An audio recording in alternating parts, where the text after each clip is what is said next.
ang kuwit ng balat sa akin. Dahil ay ipagsapalaran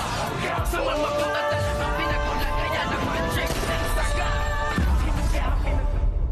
Good afternoon and welcome sa aking munting channel. Narito na po ang ating mga pakaabangan dito nga sa Batang Quiapo at nalaman na nga nitong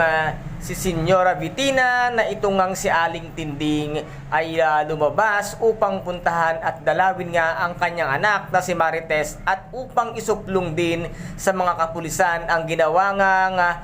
pangbabae at panluloko nitong si Rigor sa kanyang anak na si Aling Marites at nagpunta nga ng presinto itong si Aling Tinding para i-report nga kay Hepe ang lahat ng ginawa at ito nga ibinahay pa nito ngang si Rigor si Alena sa kanilang bahay at dito naman ay nakarating na nga at nakabalik na ng mansyon ng mga kabalyero itong si Aling Tinding at dito naman ay agad-agad nga siyang ipinatawag ni Senyora Vitina at dito nga ay tinanong siya kung totoo nga bang siya ay madalas na lumalabas or lumabas siya upang puntahan ang kanyang anak at dito naman ay nagsabi nga ng totoo at inamin ni Aling Tinding na lumabas siya para lamang puntahan at dalawin nga ang kanyang anak na si Marites at dito naman nga ay hindi nagustuhan ni ni Senyora Vitina ang paglabas-labas ni Aling Tinding kung kaya't dito nga ay nagalit na ito ng gusto at tuluyan na nga siyang pinapalayas kasama nga si Noy at dito naman nagmakaawa itong si Aling Tinding na wag silang palayasin at kailangan nila ng trabaho at lalong-lalo nang wala silang masisilungang tahanan at dito naman ay habang kinakaladkad at napalayas nga nitong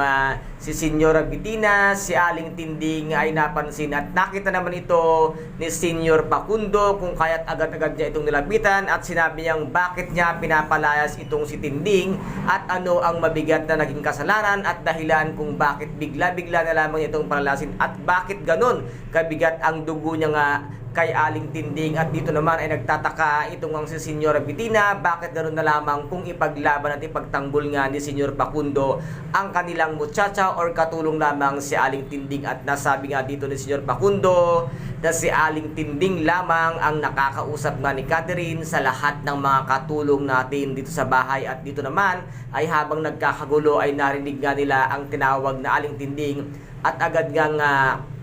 lumabas itong si Tanggol at nakita nga niya ito na sinisigaw-sigawan nga ni Senyora Vitina at agad nga itong lumapit at dinuro niya si Senyora Vitina na wala kang karapatang pagsalitaan or pagtaasan ng boses ang lola ko dahil wala kayong alam sa pagkatao niya at kung ano ngayon ang pinagdadaanan niya kaya wala kang karapatan baka gusto mong matodas ka kaya dito naman ay hindi nakakibo itong si Senyora Vitina dahil alam niya kung gaano at ano ang ugali at kayang gawin nga ng isang tanggol na ngayon nga ay tauhan na ni Senyor Pakundo kung kaya't dito nga ay nagulat at nabigla ang lahat dahil hindi nila kakayanin pag si Tanggol ang sumabog at nagwala todas kayong lahat. And guys, ito po ang ating ipakaabangan dito nga sa tinaguriang pambansang teleserye FPJ ang Batang Quiapo at kung nagustuhan po ninyo ang aking videos for today, paki-subscribe na lamang po ng aking channel, paki-like and share para maging update kayo sa lahat ng gagawin kong videos. Maraming salamat po. Ingat, God bless and bye-bye!